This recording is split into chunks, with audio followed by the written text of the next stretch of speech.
Let's bring in Jonathan Schanzer. He's the Senior Vice President for Research at the Foundation for Defence of Democracies. Welcome to the programme, Jonathan. So we heard Trump there. He is taking a much stronger line, isn't he, on the humanitarian situation in Gaza, contradicting Prime Minister Netanyahu, who has said there is no starvation in Gaza.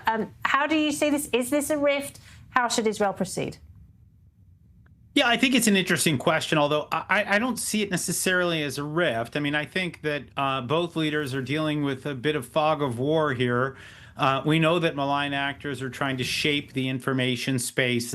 We're talking, of course, about the Gaza Ministry of Health, as they call it, which, of course, is Hamas, and they're the ones who are providing the vast majority of this information. The UN is piling on, of course, as is Al Jazeera and some of the mainstream media outlets, even here in the United States and beyond. But I don't know if we have a very clear view of exactly what the nutritional challenges are in Gaza.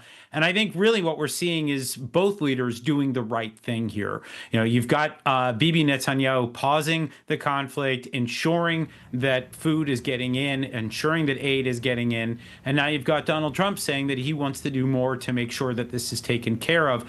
I think that's the right move. I think, though, that ultimately Israel is going to have to make some decisions about how it plans to continue fighting in Gaza with these sorts of allegations flying around. Israel needs to understand here that the one thing that it's always had going for it, as it relates to Iran and all of its proxies, terror proxies, is that Israel has the moral high ground. It cannot afford to lose that moral high ground. So making sure that there is a plan for aid to get in and for it to be distributed is going to be of paramount importance for Israel moving forward. And so that is one source of diplomatic pressure on Israel, isn't it? The other is this summit that's currently underway over in New York. I want to get your take on that, because Trump has been very dismissive of this French Saudi-led initiative. But he does have a very solid relationship with the Saudi Crown Prince, Mohammed bin Salman, doesn't he? What is the play here?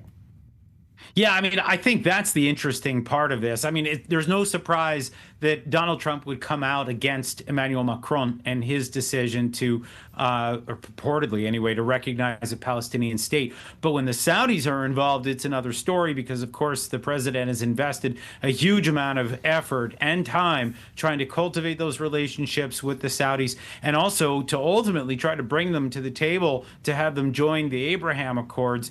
And it looks like the Saudis are clashing with the Israelis to some extent, clashing with the United States to some extent over this a potential recognition of a Palestinian state.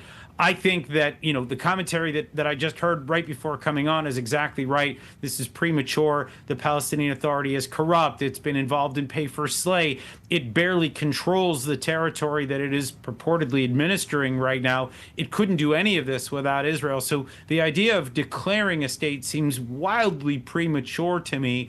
But I do understand that both the French and the Saudis are trying to provide some kind of a political horizon here. I think it's a mistake, though, to bet on Mahmoud Abbas. This guy is getting up there in age. He's deeply corrupt. He's been in power since, Yasser Arafat died, back in the early days of the Second Intifada. So this is not a legitimate government here. And I think that France and the Saudis need to tread carefully. The U.S. and Israel, as they push back, need to think about where they want to drive the conversation. You cannot just be the party of no here. If the idea is to provide a political horizon, that should be an interesting conversation. Jonathan, great to talk to you. Thank you very much. Jonathan Schanzer there at the FTD.